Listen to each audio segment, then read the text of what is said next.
Hello दोस्तों, मेरा नाम है आनंद और आप देख रहे हैं द कॉमर्स ट्यूटर। आज के इस वीडियो में हम क्लास 12 बिजनेस स्टडीज़ चैप्टर 11 जो कि है मार्केटिंग मैनेजमेंट, उसकी डिस्कशन स्टार्ट करेंगे। ठीक है, तो काफ़ी दिनों बाद मैं ये वीडियो लेके आ रहा हूँ। तो यहाँ पर इस चैप्टर में हमारे पास लर्निंग ऑब्जेक्टिव्स क्या हैं, देख लीजिए क्या क्या हमको पढ़ना है। सबसे पहले मार्केटिंग मैनेजमेंट का इंट्रोडक्शन और मीनिंग, मार्केटिंग क्या है, क्या मार्केट किया जा सकता है, what can be marketed, marketing management क्या है, मार्केटिंग और सेलिंग के बीच में अंतर क्या है या रिलेशनशिप क्या है, मार्केटिंग मैनेजमेंट के फिलोसॉफीज़ क्या है, फंक्शंस ऑफ मार्केटिंग और मार्केटिंग मिक्स के बारे में हम जानेंगे। तो सारी चीज़ों को हम पढ़ेंगे एक एक करके। तो सबसे पहले नॉर्मली हम जो पढ़ते हैं वो क्या है, इंट्रोडक्शन या meaning. Marketing management refers to the management of all activities related to market. अब मार्केट क्या है? मार्केट एक ऐसी जगह है जहां पर जाके आप अपना प्रोडक्ट या सर्विस जो है वो सेल करते हो। तो बिजनेस अल्टीमेटली चलता कैसे है? जब तक आपके बिजनेस में रेवेन्यू जनरेट नहीं होगा तब तक आपका बिजनेस चलेगा नहीं। और ये रेवेन्यू कैसे जनरेट होता है? सेल से। और ये सेल की एक्टिविटी सबसे ज़्यादा इंपॉर्टेंट है। अगर सेल्स ही नहीं होगी तो फिर बिजनेस चला के क्या फ़ायदा? चाहे प्रोडक्ट हो चाहे सर्विस हो, सेल्स होना ज़रूरी होता है। अब इस सेल को हम कहाँ पर करते हैं? मार्केट में। अब ये मार्केट कोई फिजिकल मार्केट नहीं कि किसी एक एरिया में चले गए, जैसे चांदनी मार्केट हो गया, वैसा मार्केट नहीं है। मार्केट ऑनलाइन भी हो सकता है, मार्केट फिजिकली भी हो सकता है। मार्केट एक कॉन्सेप्ट है जहां पर बायर और सेलर जो है कहीं पर भी अगर मीट कर रहे हैं, अगर ऑनलाइन प्लेटफॉर्म पे आप बायर सेलर जो है इंटरेक्ट कर रहे हैं और डील फाइनलाइज कर रहे हैं, तो वो भी एक मार्केट ही है। ओके, तो मार्केटिंग मैनेजमेंट में क्या होता है कि इस मार्केट को मैनेज करने के लिए, मार्केट में जो भी एक्टिविटीज चल रही हैं उसको मैनेज करने के लिए मैनेजमेंट का जो अलग से विंग है उसको मार्केटिंग मैनेजमेंट बोलते हैं। जैसे प्रोडक्शन मैनेजमेंट भी होता है मैनेजमेंट में। तो प्रोडक्शन मैनेजमेंट में क्या होता है कि फैक्ट्री के अंदर जो प्रोडक्शन हो रहा होता है, कैसे प्रोड्यूस करना है, कितना प्रोड्यूस करना है वगैरह चीज़ें, वो प्रोडक्शन मैनेजमेंट देखता है।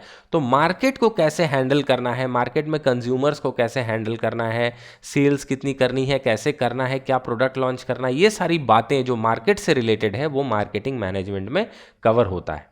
ओके, ट्रेडिशनली यानी कि पुराने समय में there was no difference between selling and marketing. तो पुराने टाइम्स में क्या होता था कि सेलिंग और मार्केटिंग दोनों एक ही चीज थे, इन दोनों में कोई डिफरेंस नहीं था। ठीक है, लेकिन मॉडर्न एज के साथ मार्केटिंग जो है वो बहुत वाइड कॉन्सेप्ट होता जा रहा है और सेलिंग जो है वो मार्केटिंग का बस एक पार्ट बन गया है। ठीक है, तो अभी ग्लोबलाइजेशन का टाइम है, यहाँ पर कंज्यूमर्स का एक बहुत बड़ा इंपॉर्टेंट रोल होता है। ठीक है, कंज्यूमर्स एक बहुत ही ज़्यादा इंपॉर्टेंट रोल प्ले करते हैं और मार्केटिंग स्ट्रेटजीज जो हम लोग बनाते हैं बिजनेस में वो बहुत ज़्यादा इंपॉर्टेंट हो गई हैं, क्योंकि यही स्ट्रैटेजीज़ की हेल्प से हम कंज्यूमर्स को अपने प्रोडक्ट या सर्विस खरीदने पे ललचाते हैं। उनको बोलते हैं कि हमारा प्रोडक्ट हमारा सर्विस जो है वो कॉम्पिटिटर से बेटर है, जिससे हमारी सेल्स बढ़ेगी, उससे हमारा रेवेन्यू बढ़ेगा और रेवेन्यू बढ़ेगा तो प्रॉफिट बढ़ेगा, उससे हमारी बिजनेस की जो ऑब्जेक्टिव्स हैं वो फुलफिल होंगी। ठीक है, तो यहाँ पर देखो मार्केटिंग मैनेजमेंट के काफ़ी सारे डेफिनेशंस है बाय रिनाउंड ऑथर्स, तो आप चाहो तो इनको पॉज करके पढ़ सकते हो।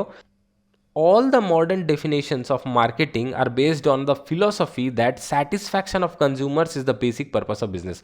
अब मार्केटिंग जो है ना, ये क्या कहती है बेसिकली, इसका क्या मोटो है, इसका मूल मंत्र क्या है? वो ये है कि कंज्यूमर की सेटिस्फैक्शन ही बेसिक पर्पस है बिजनेस का। देखो, बिजनेस हम लोग करते तो हैं प्रॉफिट कमाने के लिए, ठीक है, लेकिन प्रॉफिट तो तब आएगा जब आप माल बेच पाओगे या अपनी सर्विसेज को बेच पाओगे। और वो आप कब कर पाओगे? जब आप अपने कस्टमर्स को खुश रख पाओगे, उनको सेटिस्फाइड रख पाओगे।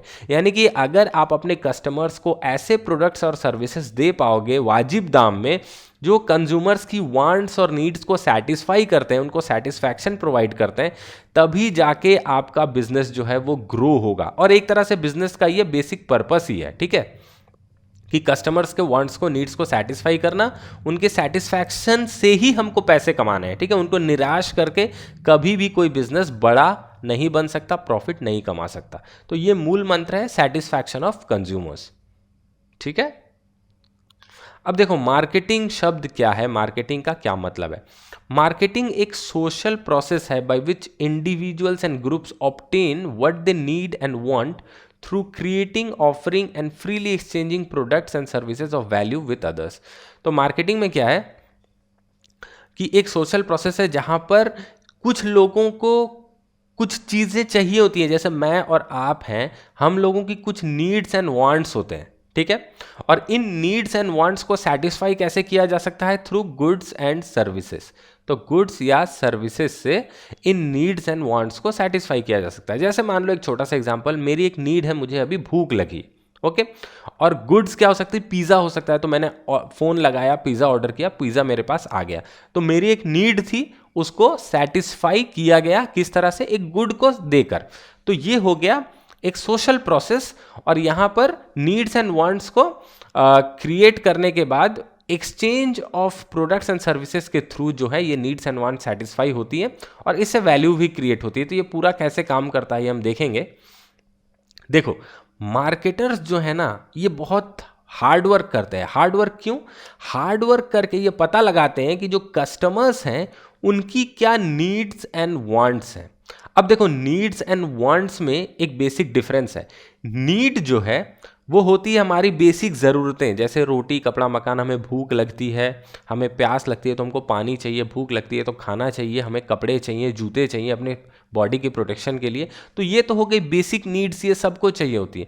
और वांट्स जो होती है ना, ये थोड़ा सा लग्जरी टाइप होता है। जैसे कि कार, अगर हमारे पास कार नहीं भी हो तो भी हमारा काम चल जाएगा, ओके। हम कार रेंट पे ले सकते हैं या टैक्सी कर सकते हैं, कुछ भी कर सकते हैं, पर हमारे पास एक अपनी कार होनी चाहिए ऐसा ज़रूरी नहीं। पर किसी के पास अगर कार है तो वो उसकी वांट के लिए है, ठीक है। तो नीड्स एंड वांट्स में ये बेसिक डिफरेंस है। नीड जो है, जो बेसिक ज़रूरतों का सामान है, वो हमारे नीड के अंदर आता है, और वांट जो है वो हमारी लग्जरी आइटम्स के अंदर वांट्स आती हैं, ठीक है। तो मार्केटर जो होते हैं, मान लो कि मैं एक कंपनी हूँ, मुझे कुछ मार्केटिंग करनी है, मुझे कुछ प्रोडक्ट डेवलप करना है, तो सबसे पहले मुझे क्या जानना होगा कि जो भी मेरा टारगेट मार्केट है, मतलब जहाँ पर जाके मैं प्रोडक्ट बेचना चाहता हूँ, वहाँ पर जो कस्टमर्स हैं, उन कस्टमर्स की नीड्स या वांट्स क्या हैं, पहले मुझे ये पता लगाना पड़ेगा। और उसके बाद मुझे डेवलप करना पड़ेगा कुछ ऐसे प्रोडक्ट्स और सर्विसेज जो इन नीड्स एंड वांट्स को सेटिस्फाई कर पाएँ, ठीक है। तो ये चीज़ होती है मार्केटिंग। अब देखो, फीचर्स ऑफ मार्केटिंग क्या है? सबसे पहला फीचर है नीड एंड वांट। जैसा मैंने आपके साथ अभी डिस्कस किया कि सबसे पहले फोकस जो रहेगा मार्केटिंग का, वो जानना कि कस्टमर्स की नीड और वांट्स क्या है, यानी कि बेसिक ज़रूरतें और उनकी लग्जरियस ज़रूरतें क्या हैं, उनको क्या चाहिए, ठीक है। उसके बाद जो है हमको ऐसी चीज़ें डिज़ाइन करनी पड़ेंगी जो इन ज़रूरतों को सेटिस्फाई कर सकें। और सेटिस्फाई कैसे करें? हमारे कंपटीटर के प्रोडक्ट्स जो हैं उनसे अच्छे तरीके से सेटिस्फाई करें, ओके। दूसरा पॉइंट है क्रिएटिंग अ मार्केट ऑफरिंग। अब जब आपको पता चल गया कि इस मार्केट में कंज्यूमर्स की ये डिमांड है, मान लो एक एक्स डिमांड है उनकी, ठीक है। अब इस एक्स डिमांड को सेटिस्फाई करने के लिए आपको कोई प्रोडक्ट या सर्विस जो है उसको लाना पड़ेगा, बनाना पड़ेगा, उसको डिज़ाइन करना पड़ेगा। तो एक बार आपने इस डिमांड के हिसाब से एक प्रोडक्ट डिज़ाइन कर लिया, मान लो प्रोडक्ट है वाई, ओके। तो प्रोडक्ट जब आपने डिज़ाइन कर लिया, तब आप इस प्रोडक्ट को मार्केट में ऑफर करेंगे, ओके। तो आप मार्केट में जाएंगे, कोई एडवर्टीजमेंट के थ्रू आप कस्टमर्स को ये बताएंगे कि हमने एक ऐसा प्रोडक्ट या सर्विस लॉन्च किया है, या हमारे पास एक ऐसा प्रोडक्ट या सर्विस ऑलरेडी है जो आपकी इस वांट को सेटिस्फाई कर सकता है, ठीक है। तो मार्केट ऑफरिंग मतलब मार्केट में आप कोई चीज़ ऑफर कर रहे हैं, और जब आप अपने प्रोडक्ट को या सर्विस को ऑफर करेंगे तो आप उसके पूरे feature, shape, size, colour etcetera के बारे में बताएंगे। जैसे कि मान लो नए आईफोन का जब ऐड आता है, आईफोन 11 के बाद 11 प्रो, तो उसमें कुछ चीज़ें हाईलाइट होती हैं कि इसमें ट्रिपल कैमरा है, इसमें ये फीचर है, इसमें वो फीचर है, जिससे कस्टमर को पता चलता है कि अरे वाह, पुराने आईफोन से ये चीज़ इसमें ज़्यादा अच्छी है।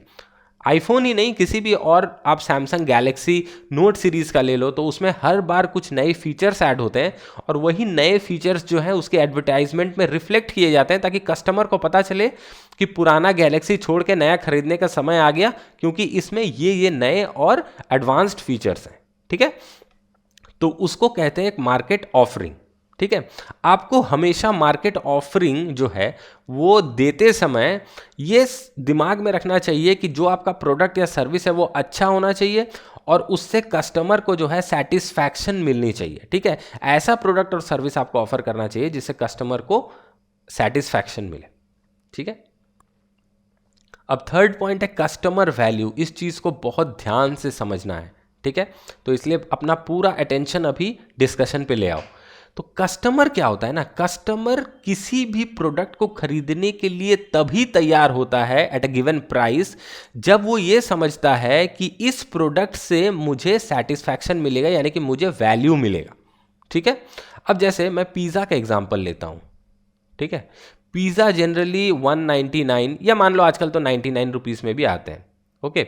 तो आपके लिए 199 रुपीज़ में, आप यंग जनरेशन के हो, 199 रुपीज़ में पिज़्ज़ा खरीदना बिल्कुल वाजिब है, आपको इसमें कोई दिक्कत नहीं है, ठीक है। लेकिन मान लो कि आपके फादर हैं, वो थोड़े से बुजुर्ग हैं, आप अगर उनसे बोलो कि 200 रुपये में एक छोटा सा पिज़्ज़ा 6 कोन वाला, पापा चलो ऑर्डर कर लेते खाते हैं, तो आपके पापा शायद बोलेंगे कि ये पिज़्ज़ा क्या है, ये तो टेस्ट भी अच्छा नहीं लगता है, चलो कहीं से रोटी सब्ज़ी मंगा लेते हैं, या कोई कोई दूसरा सामान है जो दाल मखनी और तड़का दाल मंगा लेते हैं, रोटी मंगा लेते हैं, वो खाते हैं, वो सस्ते में भी हो जाएगा। तो यहाँ पर नोटिस करो कि जो प्रोडक्ट पिज़्ज़ा आपको जैसा सेटिस्फैक्शन प्रोवाइड कराता है, वो product same to same satisfaction आपके पापा को प्रोवाइड नहीं करा पाता है, क्योंकि उनकी टेस्ट अलग है, उनकी परसेप्शन अलग है, उनका सोचने का तरीका अलग है। उसी तरह मान लो आईफोन हो गया, नया आईफोन 1 लाख रुपए के ऊपर आता है, तो ये आईफोन हो सकता है आपके हिसाब से आपको लगता हो कि चलो 1 लाख रुपए अगर मेरे पास होते तो मैं खरीद लेता, क्योंकि आईफोन में काफ़ी सारे एडवांस फीचर्स हैं, ये है वो है, इन सब चीज़ों की मुझे ज़रूरत है। पर वही मैं आपके पापा का एग्जाम्पल लूँ तो वो सोचेंगे कि अरे यार, ये आईफोन जो कर रहा है वो तो एक बेसिक सा 8-10 हज़ार का एंड्रॉयड स्मार्टफोन भी कर देगा, तो मैं 1 लाख रुपए क्यों फंसाऊँ, मेरे तो 90 हज़ार रुपये यहाँ पर बर्बाद हो रहे हैं। तो इस आईफोन का जो वैल्यू आप परसीव कर रहे हैं, आपके लिए जो आईफोन का वैल्यू है एज अ कस्टमर, आपके पापा के लिए आईफोन का वैल्यू वो नहीं है। यानी कि डिफरेंट कस्टमर्स डिफरेंट प्रोडक्ट्स का अलग अलग वैल्यू परसीव करते हैं। आपके पापा के पास 1 लाख रुपए से ज्यादा काफी पैसे होंगे, पर वो 1 लाख रुपए खर्च करके आईफोन नहीं खरीदेंगे। हर किसी के पापा ऐसे नहीं हो सकते, मैंने जस्ट एक जनरल एग्जांपल लिया, पर हो सकता है कि आपके जेब में आईफोन न हो, या सॉरी आपके जेब में अभी 1 लाख रुपए न हो, पर आप सोच रहे हो कि कैसे भी करके मैं थोड़ा थोड़ा पैसा सेव करके आईफोन खरीदूंगा। तो एक बंदे के पास पैसे हैं फिर भी वो नहीं खरीद रहा है, और एक बंदे के पास पैसे नहीं है फिर भी वो खरीदने की सोच रहा है। मतलब ये आईफोन जो है वो आपके दिमाग में एक वैल्यू क्रिएट कर रहा है, तभी जाके आप उसको उसके प्राइस में खरीदने के लिए राजी हो रहे हैं। पर वही प्रोडक्ट जो है उस प्राइस में आपके पिताजी के दिमाग में जो है, वो आपके पिताजी के जहन में वो वैल्यू क्रिएट नहीं कर पा रहा है। अगर यही आईफोन मान लो 20,000 का मिलता तो शायद आपके पिताजी इसको खरीदने के लिए तैयार हो जाते, ठीक है। तो ये कस्टमर वैल्यू, ये चीज समझनी है। अब यहां पर देखो क्या लिखा है, customer is ready to give a price for the product only when he get satisfaction और only when the product is offering utilities matching to the price. अब आपके पापा के लिए 1 लाख रुपए का आईफोन उतनी यूटिलिटीज प्रोवाइड नहीं कर रहा है जितनी प्राइस उनको पे करनी पड़ रही है। वो सोच रहे हैं कि 10,000 15,000 का एंड्रॉयड स्मार्टफोन भी मुझे व्हाट्सएप, फेसबुक, बेसिक कॉलिंग, एसएमएसिंग की फैसिलिटी दे देता है, तो मैं 1 लाख क्यों खर्च करूं। आजकल 20,000 के फ़ोन में भी काफ़ी अच्छा कैमरा होता है, तो मुझे आईफोन खरीदने की ज़रूरत नहीं है, क्योंकि उनके हिसाब से यूटिलिटीज़ और प्राइस जो है उसमें मिसमैच है। पर आपके हिसाब से यूटिलिटीज़ और प्राइस में मिसमैच नहीं है, क्योंकि आपके लिए कुछ एक्स्ट्रा यूटिलिटीज भी है आईफोन में। एक तो देखो आपको यहाँ पर बेसिक कॉलिंग, व्हाट्सएप, फेसबुक वगैरह सारी चीज़ें, फीचर्स जो है मिल रही हैं। फिर आप सोचेंगे कि ये आईफोन मैं फ्लॉन्ट कर पाऊंगा अपने दोस्तों के पास, इससे आपका सोशल स्टेटस शायद बढ़ जाए, तो वो भी आपके लिए एक यूटिलिटी है जिसके लिए आप एक्स्ट्रा पैसा पे करने चाह रहे हो, जो आपके लिए मायने रखता है, पर हो सकता है कि आपके पिताजी के लिए वो मायने न रखे। तो यहां पर यूटिलिटीज के साथ प्राइस को मैच करना बहुत जरूरी है, तभी जाकर कोई प्रोडक्ट कोई कस्टमर खरीदता है। यानी कि आपके प्रोडक्ट को या सर्विस को कस्टमर के दिमाग में एक वैल्यू क्रिएट करना जरूरी है, तभी जाके वो उस प्रोडक्ट को या सर्विस को खरीदेगा। और ये वैल्यू जो है ये आपके कंपटीटर के प्रोडक्ट से ज्यादा होना चाहिए, तभी कस्टमर जो है कंपटीटर के प्रोडक्ट को डंप करके आपका प्रोडक्ट जो है वो खरीदेगा। ओके, अब देखो नीड एंड वांट हो गई, कस्टमर का नीड वांट हमने पहचान लिया, कस्टमर को एक प्रोडक्ट भी ऑफर कर दिया। अब ये प्रोडक्ट जो है कस्टमर के दिमाग में, जहन में वैल्यू भी क्रिएट कर रहा है कि अच्छा ये कंपनी ने जो प्रोडक्ट ऑफर किया ये तो काफ़ी अच्छा है, प्राइस भी सही है, चलो इसकी जो यूटिलिटीज़ हैं वो मेरे वांट्स से मैच करती हैं, तो मैं इस प्रोडक्ट को जाके खरीद लेता हूँ। अब चौथा पॉइंट जो फाइनली आता है वो है एक्सचेंज मैकेनिज्म, यानी कि अब रियल खरीद बिक्री होगी।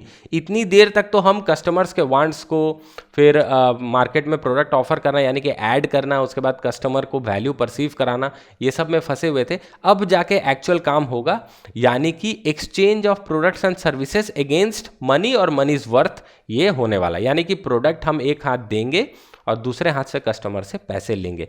तो ये जो एक्सचेंज मैकेनिज्म है ये कुछ और नहीं बल्कि सेल का प्रोसेस है। ठीक है, तो ये लास्ट स्टेप आता है मार्केटिंग के फीचर्स में।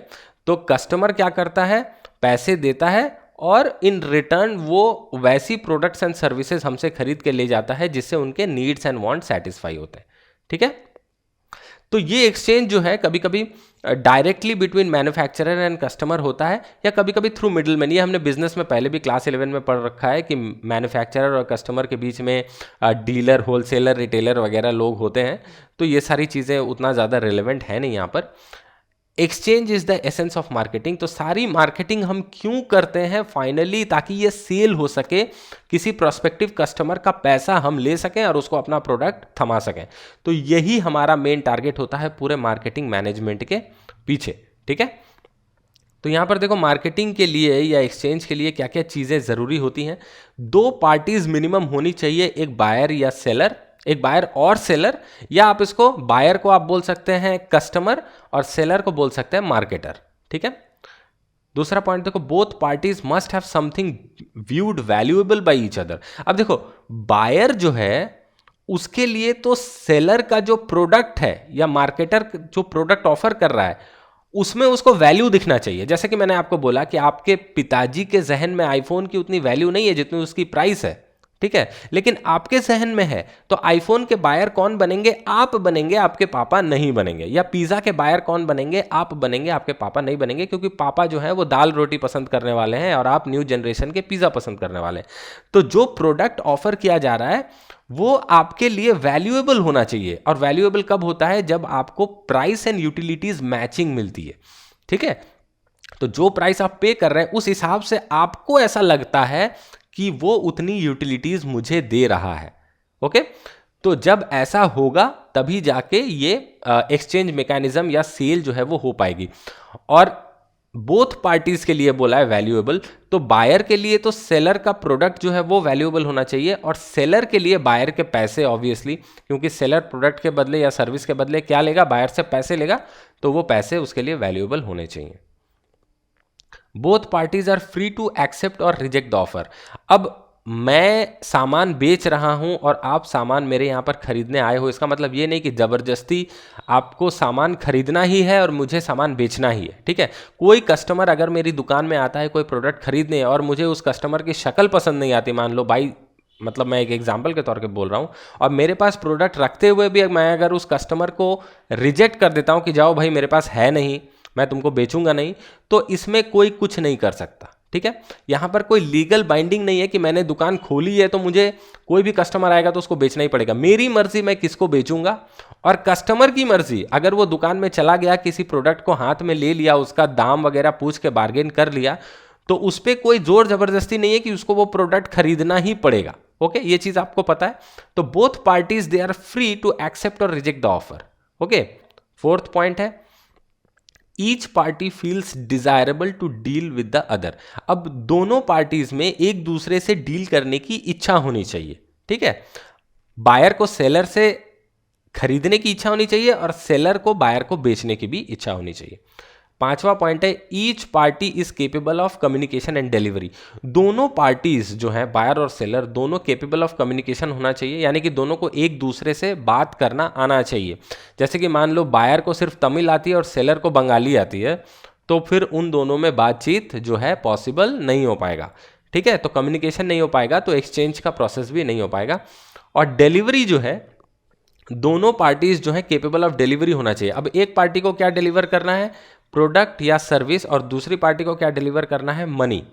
तो दोनों पार्टीज केपेबल होनी चाहिए डिलीवर करने के लिए। मान लो आपके पॉकेट में पैसा है, आप नज़दीकी एप्पल स्टोर में गए, पर उस एप्पल स्टोर में करंट मॉडल का स्टॉक ही नहीं है, यानी कि वो करंट स्टॉक जो है आपको डिलीवरी नहीं कर पाएगा, तो क्या डील हो पाएगी? नहीं हो पाएगी। मान लो कि आपके पॉकेट में पैसा नहीं है और आप आईफोन खरीदने चले गए एप्पल स्टोर में और वहाँ पर वो मॉडल है बिल्कुल करंट वाला मॉडल, तो क्या वो आपको सामान बेचेगा? नहीं, क्योंकि पैसा तो आपके पास है नहीं। तो दोनों पार्टीज़ को डिलीवरी और कम्युनिकेशन के लिए कैपेबल होना चाहिए। ये पॉइंट था यहाँ पर। अब देखो नेक्स्ट पॉइंट है व्हाट कैन बी मार्केटेड। हम किस चीज़ की मार्केटिंग कर सकते हैं? जनरली हम किस चीज़ की मार्केटिंग करते हैं? वो एक प्रोडक्ट या सर्विस होता है, ठीक है। In simple words a product is something what a seller sells and a buyer buys. Product क्या है? कोई भी चीज़ जो सेलर्स बेचता है और बायर खरीदता है उसको हम प्रोडक्ट कहते हैं, ठीक है।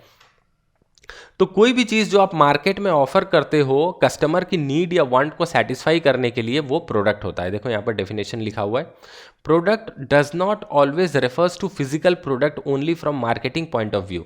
तो प्रोडक्ट जो है वो हमेशा कोई फिजिकल प्रोडक्ट ही नहीं होता है, इट में include anything that can be offer to customer for satisfaction. तो प्रोडक्ट जो है वो कुछ भी हो सकता है जो हम कस्टमर को ऑफर करते हैं सेटिस्फैक्शन के लिए, ठीक है। अब यहां पर मैं थोड़ा टेक्स्ट से हट के आपको एक चीज समझाने की कोशिश करता हूं। प्रोडक्ट जो है ना, मान लो एक शू है, एक जूता, ठीक है, ये एक शू है, ये हो गया शू, ठीक है। ये शू जो है जो आप देख रहे हो, ये सिर्फ एक पहनने का चमड़े का जूता या एक कैनवास का जूता नहीं है जो आपके पैर को प्रोटेक्ट करे। इसके साथ और भी कुछ चीज़ें इसमें एडेड है। जैसे कि मान लो दो बिल्कुल सेम टू सेम शूज़ हैं, ठीक है, ये दो शूज़ हैं बिल्कुल सेम टू सेम है। एक शू के ऊपर लिखा हुआ है PUMA पूमा, ठीक है, और एक शू के ऊपर लिखा हुआ है XYZ। अब दोनों शूज़ बिल्कुल देखने में भी एक ही जैसी लग रही हैं, क्वालिटी में भी मोर और लेस सेम ही है, पर इस शू की कीमत है 1599 रुपये और इस शू की कीमत है 599 रुपये, ठीक है, 1000 रुपये का गैप है। अब अगर ये शूज़ दोनों सिर्फ एक चमड़े का टुकड़ा या एक कपड़े का टुकड़ा होती जो आपको पैर को प्रोटेक्ट करती, तो आप ऑब्वियसली इस शू को खरीदते, क्योंकि ये 599 रुपए में ही पर्पस सॉल्व कर देता है। लेकिन आपको पता है कि कुछ लोग इसको नहीं खरीदेंगे, इसको खरीदेंगे, क्योंकि यहां पर पैर को प्रोटेक्शन करने वाला एक चमड़े या एक कपड़े का टुकड़ा के अलावा भी यहां पर कुछ है, जो कि है एक सोशल स्टेटस, एक ब्रांड वैल्यू, ठीक है। इस शू को पहन के जब आप निकलेंगे तो आप ज़्यादा कॉन्फिडेंट फील करेंगे, लोग आपकी वाहवाही करेंगे। उसी चीज़ के 1000 रुपये यहाँ पर एक्स्ट्रा लिए जा रहे हैं। तो यहाँ पर जो प्रोडक्ट है शू, ये एक कॉम्प्लेक्स प्रोडक्ट है। यहाँ पर सिर्फ ये लेदर का टुकड़ा या कपड़े का टुकड़ा ही आपको ऑफर नहीं हो रहा है, इसमें कुछ बंडल ऑफ यूटिलिटीज़ है। ये शू आपके पैर को प्रोटेक्ट करेगा, ठीक है, एक यूटिलिटी हो गया, प्रोटेक्शन देगा आपके पैरों को, और ये शू जो है ये आपके पैर को प्रोटेक्ट भी करेगा, साथ ही आपको एक extra level of psychological and social satisfaction देगा। जब कोई आपके शू को देखकर इसकी तारीफ करेगा तो आपको एक साइकोलॉजिकल सेटिस्फैक्शन होगा, एक सोशल सेटिस्फैक्शन होगा। लोग जब इसकी तारीफ करेंगे तो आपको अंदर अच्छा लगेगा। उसी के लिए आप 1000 रुपये यहाँ पर एक्स्ट्रा पे कर रहे हैं, क्योंकि ये 1000 रुपये का जो प्राइस डिफरेंस है ये आपके लिए सोशियोलॉजिकल और सोशल यूटिलिटीज़ क्रिएट कर रहा है जो इस शू में नहीं है, ठीक है। मान लो ये भी 5 ही साल चलेगा, ये भी 5 साल ही चलेगा, फिर भी 1000 रुपये आप एक्स्ट्रा पे कर रहे हैं। तो यहाँ पर ये शू वाला एग्जाम्पल यहाँ पर लिखा हुआ, आप चाहो तो पॉज करके पढ़ सकते हो। ये जो प्रोडक्ट है शू, ये यहाँ पर सिर्फ एक प्रोडक्ट नहीं बल्कि एक बंडल ऑफ प्रोडक्ट्स है, ठीक है। तो ये चीज़ आप याद रखना, दिमाग में रखना।